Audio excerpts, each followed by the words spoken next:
행복을 꿈꾸던 한 사람의 짧은 인생의 이야기입니다.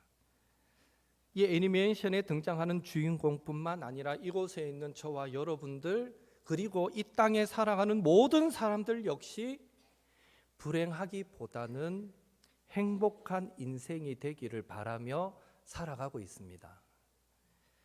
혹시 우리 가운데 제발 저는 불행해졌으면 좋겠어요, 이런 분들 계십니까? 아마 한 분도 안 계실 것입니다. 왜 그런지 아십니까? 천지 만물을 창조하신 하나님께서 사람을 만드실 그 처음부터 의미 있고 행복한 삶을 살도록 우리를 만드셨기 때문입니다. 창세기 1장 27절 28절 말씀을 함께 읽어보겠습니다.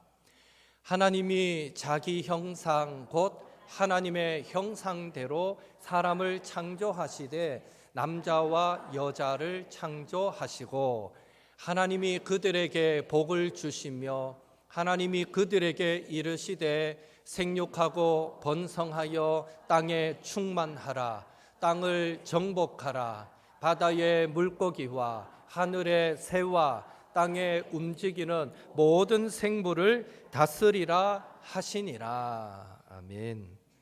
이 말씀에 의하면 하나님은 이 세상에 존재하는 모든 사람이 생육하고 번성하여 땅에 충만하고 또 이 땅을 정복하고 모든 생물을 다스리는 그 범위 안에서 의미 있고 행복함을 찾도록 하셨기 때문입니다.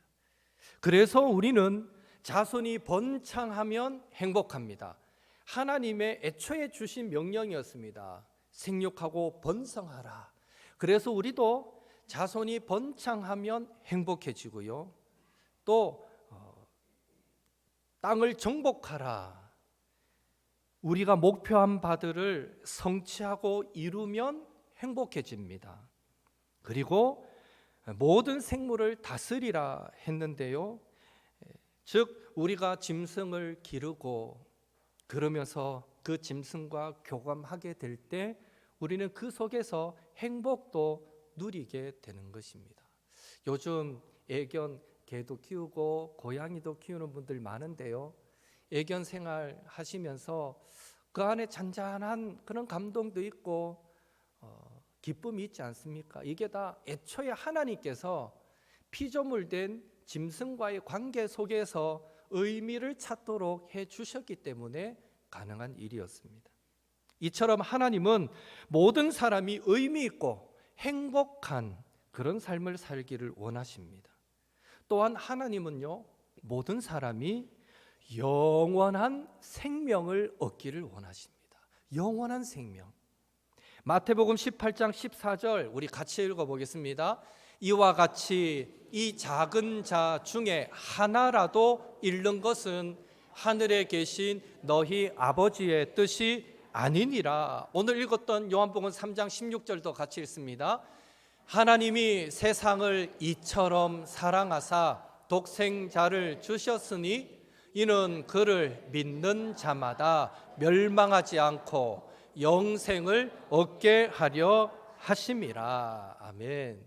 읽었던 이 두 말씀을 참고해 보면 우리 인간을 향한 하나님의 마음은요, 세상 모든 사람들이 멸망하지 않고 영원한 생명을 얻기를 원하신다라는 것입니다.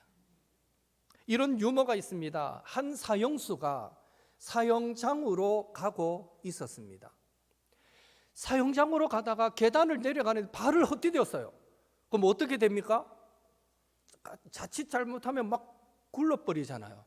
그래서 발을 헛디디고는 막 억지로 중심을 잡았어요. 중심을 딱 잡고는 뭐라 그랬는지 아십니까? 아이고, 하마터면 죽을 뻔했다 이랬답니다. 몇 분 뒤에 사형에 처해질 사람인데도요, 그 몇 분을 살고자 하는 것은 본능이라는 것입니다. 죽지 않고 살고 싶은 것, 그것도 살 수만 있다면 오래오래 영원토록 살고 싶은 것은 사람의 본능입니다. 하나님이 우리를 그렇게 만드셨기 때문이죠. 영생하도록. 그래서 하나님은 저와 여러분이 영생 얻기를 원하셔서 오늘 이 자리로 여러분의 지인들을 통해 인도해 주신 것입니다. 그러나 불행하게도요, 모든 사람은 죄를 지어서 하나님으로부터 떠나 있습니다. 죄로 인해서 하나님을 알지 못하게 되었습니다. 여러분도 잘 아시는 대로 태초의 사람 아담, 그 아담은요, 하나님의 말씀에 불순종하여 선악과 열매를 따먹는 죄를 지었습니다. 이건 교회를 안 다녀도 다 아는 내용 아닙니까? 아담이 선악과를 따먹었다. 인류 최초의 죄는 하나님께 대한 불순종의 죄였습니다. 선하신 하나님의 뜻에서 멀어지는 것, 하나님께서 기뻐하시지 않는 말과 생각과 행동을 하여서 하나님과의 그 관계를 깨뜨리는 것이 성경은 죄다라고 말씀합니다. 중요한 사실은 그 첫사람 아담은요, 불순종하여서 한 발짝 하나님으로부터 뒷걸음질 쳤음에도 불구하고 여전히 어땠습니까? 그는 하나님이 살아계신 것을 알았고요, 하나님께서 아담아 네가 어디 있느냐라고 찾으실 때에 너무 두려워서 동산 나무 사이에 숨기까지 했던 것을 우리는 알고 있습니다. 첫사람 아담에게 있어서 하나님은요, 신화에 나오는 등장하는 그런 허구의 신이 아니었습니다. 아담에게 있어서 하나님은요, 실제로 그의 인생에 개입하시고 그와 관계 맺으시는 살아계신 하나님이셨습니다. 하지만 아담의 불순종으로 인해서요, 죄가 세상에 들어왔어요. 죄가 세상에 들어온 후로 이 죄는요, 급속도로 퍼져나갔습니다.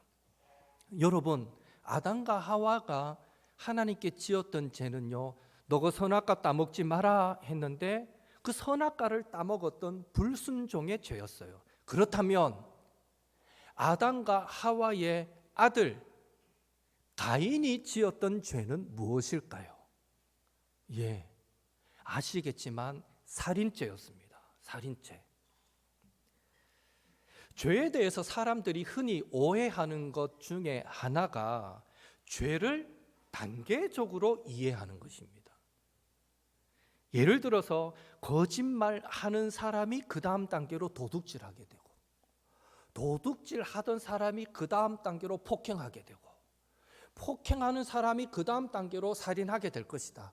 우리 사람들은요, 이 죄를 단계적으로 이해합니다. 그러나 성경은 그렇다고 말하지 않습니다. 불순종한 다음에 곧바로 이어진 죄는 살인죄였습니다. 바늘 도둑이 소 도둑이 되는 것이 아니라 바늘 도둑이 살인자가 될 수 있다라고, 그게 사람이고 그게 사람이 가진 죄성이라고 성경은 우리에게 말해주고 있습니다. 그만큼 죄라는 것은 무서운 것입니다. 그래서 성경은 아무리 작은 죄라도 멀리하라라고 우리에게 가르칩니다. 하얀 거짓말, 사실은 성경적 의미를 찾으면 그것도 하면 안 되는 것이죠. 이렇듯 아담의 불순종 이후에 죄는 급속도로 세상에 퍼져갔고요, 점점 세상은 하나님께서 기뻐하시지 않는 말들로 가득해졌고 하나님이 기뻐하시지 않는 그런 행동들로 가득하게 되었습니다. 즉 죄로 가득 차게 되었다는 것입니다.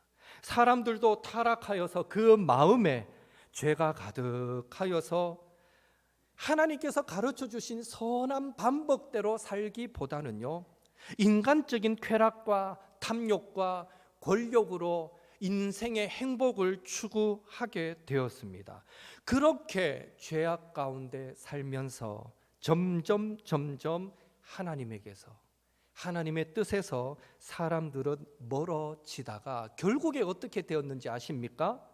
얼마 가지 않아 이제는 아예 하나님의 존재 자체를 부정하게 되었고요, 오늘날에는 아예 자신을 창조하신 하나님에 대해서 무관심한 그런 절망적인 상태에 빠지고 말았다라는 것입니다. 이런 인간의 절망적인 상태를 두고 성경은 이렇게 말씀합니다. 로마서 3장 23절 같이 읽어보겠습니다. 모든 사람이 죄를 범하였음에 하나님의 영광에 이르지 못하더니. 성경이 말하는 죄는 뭐 특별한 것이 아닙니다. 하나님을 알지 못하고 하나님의 뜻에서 떠나 사는 것, 그것이 죄입니다. 그렇게 살아가는 이 세상의 모든 사람이 죄인이다라고 말씀하고 있습니다. 먼저 예수님을 믿은 옥토교의 성도들도 예수님을 믿기 전에는 동일하게 죄인이었습니다. 그리고 사람이 계속해서 하나님을 떠난 그런 죄인의 상태에 머물게 되면 성경은 로마서 6장 23절에 죄의 삭은 사망이요 라고 말씀합니다. 죄의 결과는 사망이다 라고 말씀하는 것처럼 우리 역시 언젠가는 인생의 열차 마지막 종착역인 죽음의 역에서 우리도 어쩌면 뜻밖의 고백을 할 수밖에 없을 것입니다. 인생을 헛살았어. 인생을 잘못 살았어. 이제 나에게 남은 것은 아무것도 없어. 그 고백이, 그 영상에 나온 한 남자의 고백이 어쩌면 우리의 고백이 될 수도 있다는 것이죠. 그래서 사람들은요, 나름대로 자신의 죄의 문제를 해결해 보려고요, 자기의 죽음의 문제를 해결해 보려고 선행을 베풀기도 합니다. 우리 예수님을 믿지 않는 사람들 중에도요, 법 없이도 살 수 있는 사람이라는 칭찬을 받을 만큼 도덕적으로 선하게 사는 사람들도 많습니다. 그리고 어떻게든 진리를 추구하기 위해서요, 많은 학문을 탐구하기도 하고요, 또 종교적인 체험을 얻기 위해서 고행도 마다하지 않는 등 죄의 문제를 해결하기 위하여 얼마나 많은 사람들이 부단히 애쓰고 수고하고 노력하는지 모릅니다. 그러나 안타깝게도 죄의 결과로 주어진 사망, 즉 죽음의 문제를 해결한 사람은 인류 역사상 지금까지 한 사람도 없었다라는 것입니다. 한 사람이라도 있었다면 그 방법대로 살면 되잖아요. 한 사람도 스스로 죄의 문제를 해결한 사람은 없었습니다. 결국 모든 사람이 자신의 죄로 말미암아 사망에 이르렀고, 지금도요, 많은 사람이 그 죽음의 길을, 사망의 길을 걸어가고 있는 것입니다.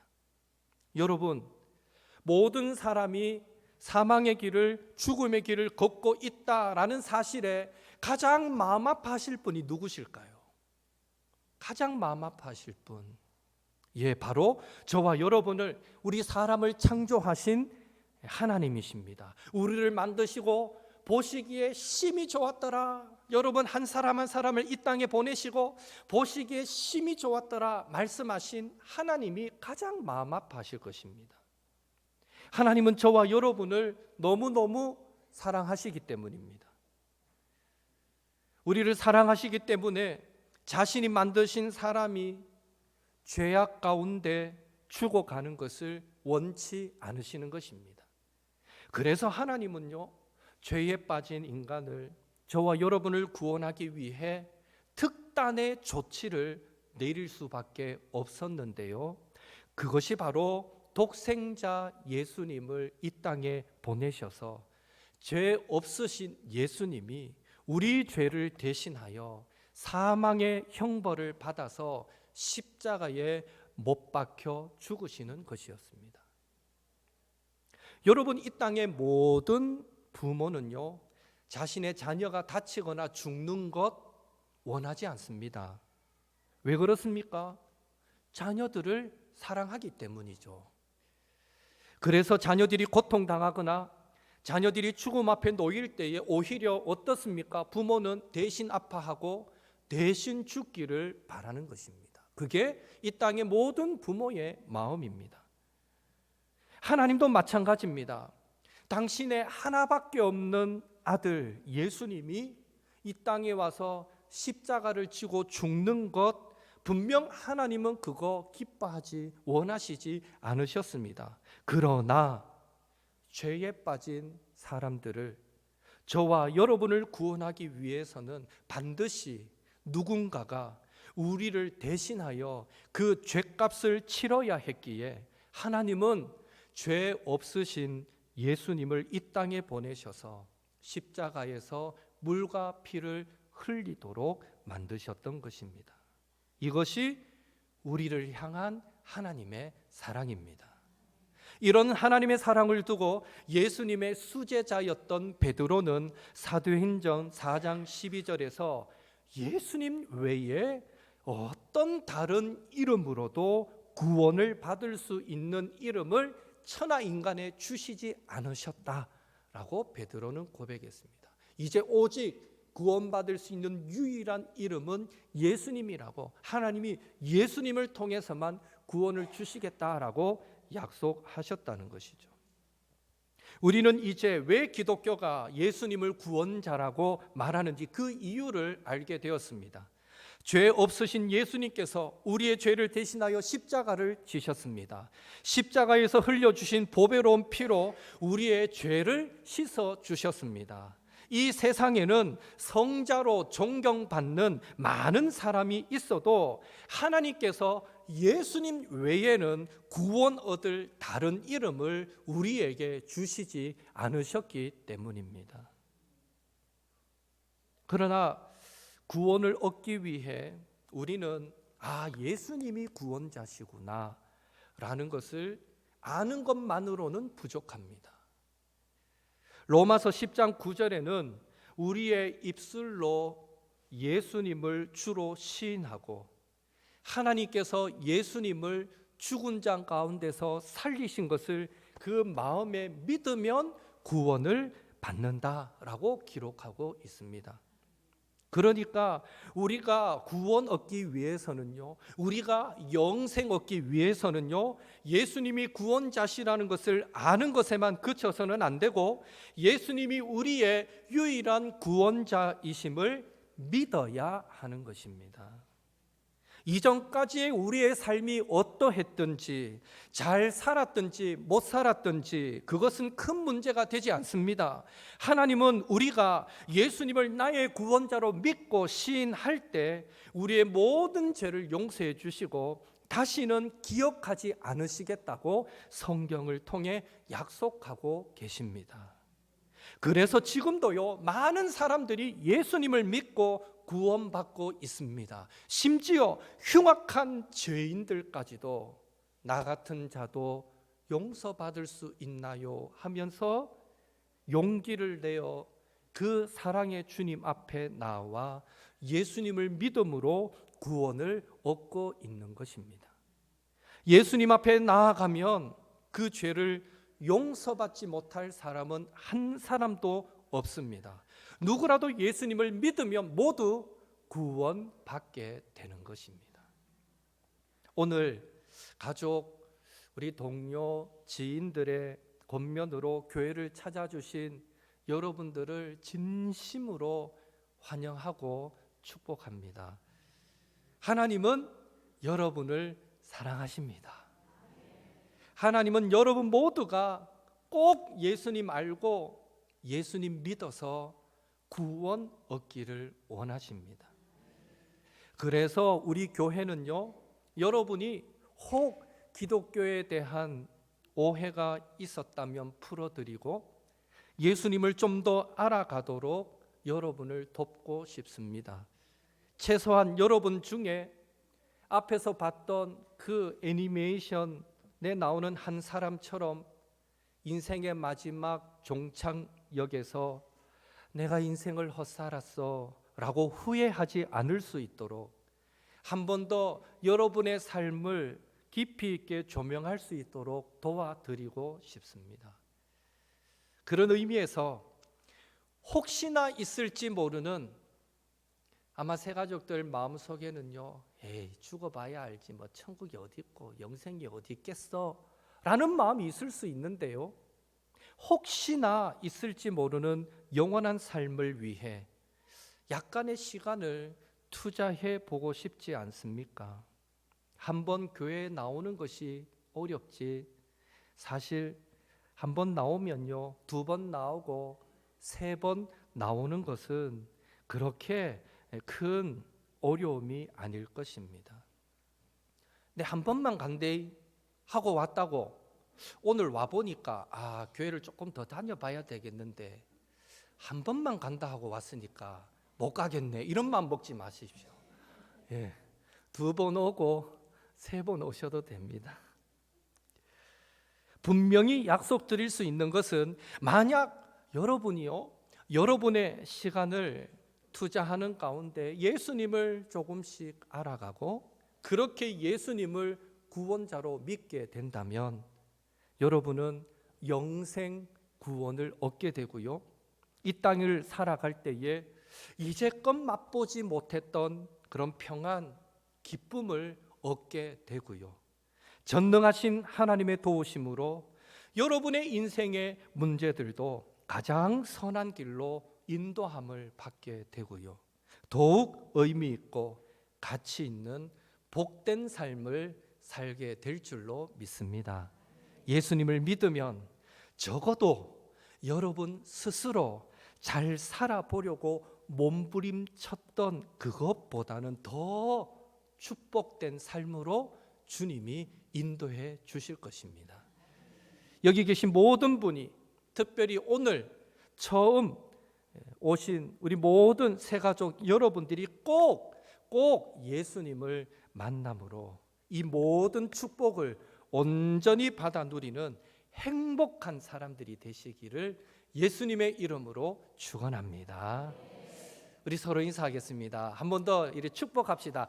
하나님이 여러분을 사랑하십니다. 축복하겠습니다.